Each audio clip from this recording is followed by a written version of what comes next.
Good morning all of you. How are you all? Today I am going to start next video of chapter 2 of class 9. Last class में हम लोगों ने structure पढ़ा था plant cell और animal cell का. उसके बाद हर एक सेल ऑर्गेनल हर एक पार्ट को हम लोग डिटेल से पढ़ने वाले थे. तो फर्स्ट है आपका प्लाज्मा मेम्ब्रेन. ठीक है, तो नेचर एंड ऑकरेंस यानी कहाँ पाया जाता है और किस चीज़ का बना हुआ है. ठीक है, तो most cellular organelles such as mitochondria. तो बहुत सारे सेलुलर ऑर्गेनेल्स है जैसे mitochondria, chloroplast, lysosome, peroxisome, Golgi apparatus, nucleus, endoplasmic reticulum. ये सब क्या है? सब अंदर है, सब घिरा हुआ है एक मेम्ब्रेन से. All enclose by a unit membrane. Unit यानी सिंगल, एक अकेला मेम्ब्रेन से घिरा हुआ है. द सेल सरफेस मेम्ब्रेन और प्लाज्मा मेम्ब्रेन, जिसको क्या बोलते हैं सेल मेम्ब्रेन या plasma membrane, is the outer covering of each cell. हर एक सेल का आउटर कवरिंग होता है सेल मेम्ब्रेन या plasma membrane. It is present in cells of plants, animals and microorganism. ये कहाँ कहाँ प्रेजेंट होता है? प्लांट में भी, एनिमल में भी और माइक्रो ऑर्गेनिज्म में भी. नेक्स्ट है इसका स्ट्रक्चर. ठीक है, plasma membrane is a living. ये लिविंग है, थिन यानी पतला है, डेलिकेट यानी नाजुक है, इलास्टिक यानी कि खिंच सकता है, selectively permeable membrane. Most important, selectively permeable membrane. ये अपने में से कुछ सब्सटेंस को पास होने देगा. यानी ये जो सेल है, सेल मेम्ब्रेन है, ये कुछ सब्सटेंस को अंदर जाने देगा और कुछ सब्सटेंस को बाहर जाने देगा. ऐसा नहीं कि सारा को अंदर जाने देगा. इसलिए यहाँ लिखा सेलेक्टिवली परमिएबल, यानी कि ये आर पार जा सकते हैं लेकिन कुछ ही जा पाएगा. तो सेलेक्टिवली है, जो इसको अलाउ करेगा वही आर पार जा सकेगा. इट इज़ अबाउट 7 नैनोमीटर यानी 70 एंगस्ट्रॉम थिक. ठीक है, मोटा होता है इतना. Under A light microscope this merely appears a single line. यानी कि आप लाइट कंपाउंड माइक्रोस्कोप से देखोगे तो एक लाइन सा दिखेगा, पतला लाइन से. ठीक है, however the development of electron microscope has made it possible to investigate the detail under structure of biological membrane. तो इलेक्ट्रॉन माइक्रोस्कोप पर डिस्कवरी हो गया तो उसके बाद ये बहुत ही आसान हो गया इसको और ज़्यादा डिटेल से पढ़ने में. ठीक है, plasma membrane and other cell membrane of cellular organelles, सब डिटेल में आप देख सकते हो, उसको समझ सकते हो, उसके बारे में और नॉलेज ले सकते हो. प्लाज्मा मेम्ब्रेन हो गया या फिर उससे भी छोटे छोटे जो सेल ऑर्गेनेल्स है उसके बारे में. नेक्स्ट है आपका सेल ऑर्गेनेल्स एंड इंक्लूजन्स. यहाँ टेबल है. A living part of cell और non living part of cell में डिफ्रेंशिएट किया हुआ है. प्लाज्मा मेम्ब्रेन लिविंग है, अभी आपने पढ़ा. साइटोप्लाज्म में लिविंग है. और साइटोप्लाज्म में क्या क्या आता है? सारा सेल ऑर्गेनेल्स इसी में फ्लोट करता रहता है. ठीक है, एंडोप्लाज्मिक रेटिकुलम ये दो टाइप का है, स्मूथ और रफ. रफ में क्या होता है? राइबोसोम अटैच होता है. Mitochondria, Golgi apparatus, ribosome, lysosome, centrioles ये सिर्फ एनिमल में प्रेजेंट होता है, प्लास्टिड ये सिर्फ प्लांट में प्रेजेंट होता है, और न्यूक्लियस ये सब लिविंग है. आपका ये क्या हुआ? Non living. सेल वॉल ये ध्यान में रखना है, सेल वॉल क्या है? नॉन लिविंग है. वैक्यूल्स ये क्या है? खाली जगह था, कुछ नहीं था. वैक्यूल्स प्लांट में होता है, याद है आपको? ठीक है, ऐसा नहीं है कि एनिमल में नहीं होता, होता है, बहुत कम होता है और बहुत ही छोटा होता है. लेकिन प्लांट में काफ़ी बड़ा होता है, काफ़ी सारा होता है.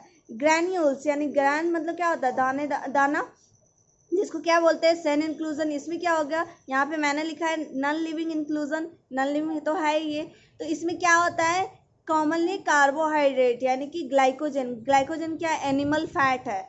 तो फैट क्या है? रिजर्व मटेरियल होता है. तो यहाँ पे जनरली आपका हो गया प्रोटीन का मटेरियल हो गया, वो क्या है? नॉन लिविंग हो गया, या फिर फैट हो गया. तो ये क्या है? नॉन लिविंग हो गया. आई होप आपको ये टेबल समझ में आ गया होगा. नेक्स्ट है chemical analysis has shown the membrane to be 75% of phospholipid. यानी अगर आप देखो कि केमिकल के बेसिस पे यानी किस चीज़ से बना हुआ है ये, तो आप देखोगे कि ये 75% फॉस्फोलिपिड. ठीक है, यानी कि ये लिपिड, फॉस्फोरस और लिपिड से बना हुआ है. लिपिड क्या होता है? फैट. फैट लिपिड को क्या बोलते हैं? फैट. ठीक है, in addition the membrane contain, साथ ही साथ मेम्ब्रेन, ये जो सेल मेम्ब्रेन या प्लाज्मा मेम्ब्रेन है इसके साथ, क्योंकि ये 75% इससे बना है, बाकी का 25% कुछ और चीज़ होगा. Protein, cholesterol, polysaccharide. ठीक है, कोलेस्ट्रॉल आप जानते हो कि ये भी फैट में आता है. सैकेराइड्स टर्म शुगर के लिए यूज़ होता है, यानी कि शुगर का चेन, बहुत सारा चेन मिलके पॉली, पॉली यानी मोर देन 2 या 1, तो शुगर चेन. तो इससे बना होता है। However it is phospholipid to form key element, लेकिन ये क्या है, फॉस्फोलिपिड ही मेन एलिमेंट है जो आपका मेनली प्लाज्मा मेम्ब्रेन बना रहा है, क्योंकि फिर भी ये मेजॉरिटी में 75% है। In 1972 Singer and Nicolson, most important ये आपको ध्यान में रखना है, सिंगर और निकोलसन सजेस्टेड ए मॉडल, इसको क्या बोलते हैं, फ्लूइड मोज़ाइक मॉडल। ये भी आपको ध्यान रखना है कि प्लाज्मा मेम्ब्रेन को मॉडल जो प्रपोज किया गया था वो किसने दिया था, कौन से साइंटिस्ट ने दिया था, दो साइंटिस्ट है, singer and Nicolson.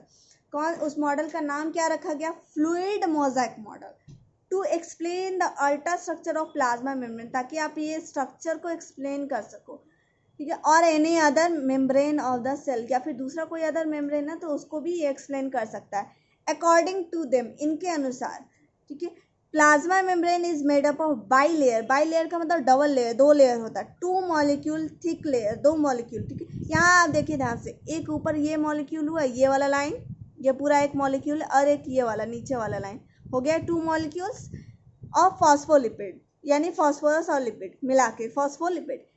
The two types of protein molecule floated about in the fluid of phospholipid layer. दो तरीके का इसमें प्रोटीन होता है, एक क्या, इंट्रिंसिक, और दूसरा होता है एक्सट्रिंसिक। एक्सट्रिंसिक, EXTRINSIC, इंट्रिंसिक और एक्सट्रिंसिक प्रोटीन इसमें होता है। तो विच completely covers the lipid bilayer, तो ये क्या करता है, इंट्रिंसिक प्रोटीन जो पूरा का पूरा लिपिड बायलेयर को कवर कर लेता है। कवर करने का मतलब ये पूरा ऊपर से नीचे तक होता है, यानी ये आपको दिख रहा है, ये प्रोटीन ऊपर भी है और ये नीचे भी है, यानी कि ये दोनों लेयर को कवर कर रहा है। तो ये क्या हुआ, इंट्रिंसिक प्रोटीन, यानी ऊपर भी है और नीचे भी है। नेक्स्ट है आपका एक्सट्रिंसिक प्रोटीन। आपको दिख रहा है कि ये केवल एक ही साइड होगा, एक्सटर्नल आप ऐसे याद करते हो, EXX फॉर एक्सटर्नल, यानी सिर्फ ये बाहरी साइड होगा। बाहरी साइड का मतलब कोई एक साइड होगा, या तो ये ऊपर पाया जाएगा या फिर ये नीचे पाया जाएगा, कोई एक साइड। तो ये इसको क्या बोलेंगे, एक्सट्रिंसिक प्रोटीन। इंट्रिंसिक जो पूरा होल में पाया जाएगा, हो गया। which occurs either on the outer side or the inner surface of the lipid membrane, यानी कि ये या तो बाहर की तरफ या फिर अंदर की तरफ, एक ही साइड ये प्रेजेंट होगा। The fluid mosaic model of the membrane has been described. A number of protein icebergs floating in the sea of lipids. ये इस मॉडल को कुछ ऐसे डिफाइन किया गया है कि आप ऐसा मान लो कि एक समुद्र है, सी है, जिसमें कुछ आइस यानी बर्फ का टुकड़ा तैर रहा है, तो वैसे ही कुछ है। यानी कि सी किसका है, लिपिड का, लिपिड यानी फैट का। ये आपको दिख रहा है, ये ऐसे वाला जो स्ट्रक्चर है ये क्या है, ये लिपिड है। तो आपको ये दिख रहा है पूरा ये लिपिड है, यानी कि ये क्या हो गया, सी ऑफ लिपिड। और उसमें कुछ आइसबर्ग, यानी कि आइसबर्ग किसको ये टर्म यूज़ किया गया है, ये प्रोटीन को, ये प्रोटीन इसमें तैर रहा है। तो कुछ इसी तरह डिफाइन हुआ ये। This model has is the most accepted one. तो ये जो मॉडल सिंगर और निकोलसन ने लिया था, ये सबसे ज़्यादा एक्सेप्ट हुआ, सबसे ज़्यादा पॉपुलर हुआ, सबसे ज़्यादा सही लगा सबको। इससे ऐसा नहीं है कि ये पहला मॉडल है, इससे पहले बहुत सारे साइंटिस्ट आए, उन्होंने अपना मॉडल दिया, लेकिन सबसे ज़्यादा एक्सेप्ट इन्हीं का हुआ, ठीक है। As a describe both properties and organization of membrane, यानी कि इसका प्रॉपर्टी भी बताता है और किस चीज़ से बना हुआ है, कैसे बना हुआ है ये भी बताता है। ये इसने बताया क्या कि ये लिपिड बाई लेयर, यानी दो लेयर लिपिड का बना हुआ है, और इसमें प्रोटीन है, कुछ पूरा ऊपर से नीचे तक है, कुछ बाहर प्रोटीन जुड़ा हुआ है।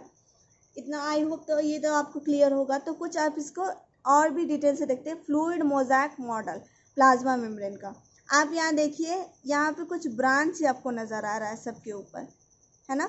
तो branching carbohydrate portion of the protein which act as antigen. Antigen क्या करता है, ये बैक्टीरिया या फिर किसी चीज़ को पहचानने का काम करता है ना। उससे जाके ये अटैच हो जाता है ताकि ये आपको सेल को नुकसान नहीं पहुंचाए। तो ये ब्रांचिंग क्या है, एंटीजन की तरह काम करता है। किस चीज़ का है, carbohydrate. Carbohydrate is a complex form of sugar. Next है आपका ग्लाइकोलिपिड। ये ग्लाइकोलिपिड यानी glucose plus lipid.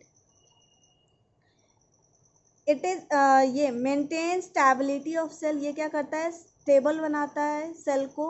It connect one cell to other. ये क्या करता है, एक सेल से दूसरे सेल को हेल्प करने में सॉरी ज्वाइन करने में हेल्प करेगा।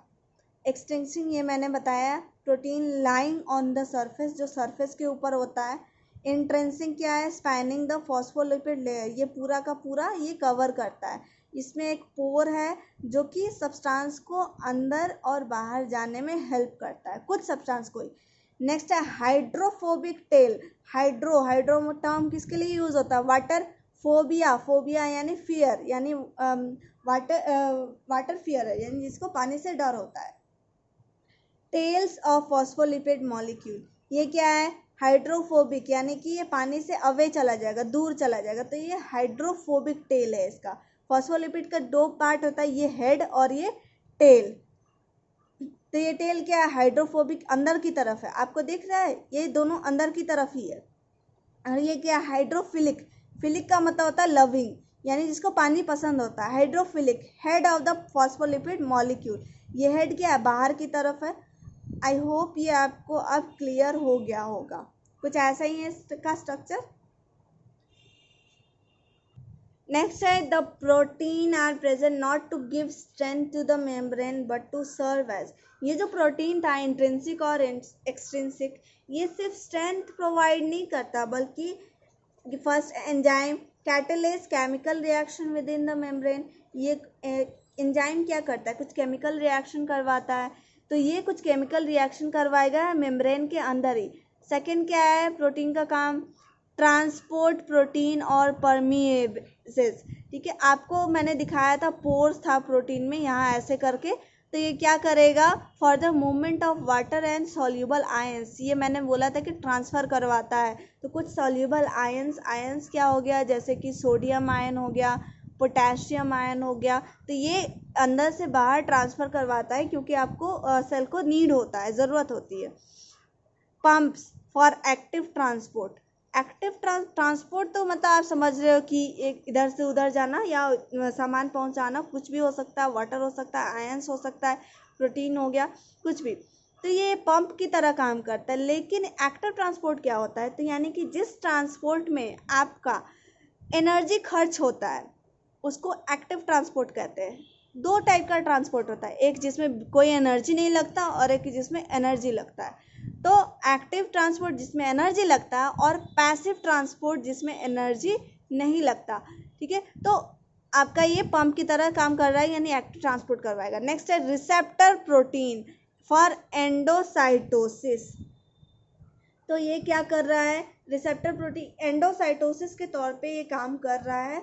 ये क्या करता है, फाइगोसाइट को कैच करता है। फाइगोसाइट क्या होता है, तो जो बैक्टीरिया या फिर कहीं आसपास उसके जो बैक्टीरिया घूम रहे होते हैं या कुछ भी पैथोजन घूम रहे होते हैं, उसको ये कैच कर लेता है और उसको अंदर ले आता है।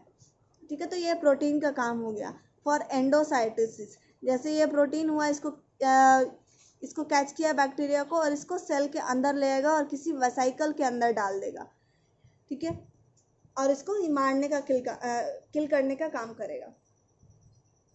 Presence of lipid and protein provides flexibility to the membrane. अब ये प्रोटीन जो है इंट्रिंसिक और एक्सट्रिंसिक, ये जो प्लाज्मा मेम्ब्रेन में प्रेजेंट है, ये फ्लेक्सिबिलिटी प्रोवाइड करेगा, यानी कि ये स्ट्रेच अच्छा से, ये फ्लेक्सिबल है। This property of flexibility help the membrane endocytosis. Endocytosis ये क्या करेगा, बैक्टीरिया को किल करने का टर्म है, ये आराम से किल कर पाएगा। इसके बारे में आगे भी है, थोड़ा डिटेल में दिया हुआ है। फिलहाल के लिए इतना ही तक, बाकी का ये वाला नेक्स्ट क्लास में होगा, एडवांटेज ऑफ सेलेक्टिव परमिएबिलिटी।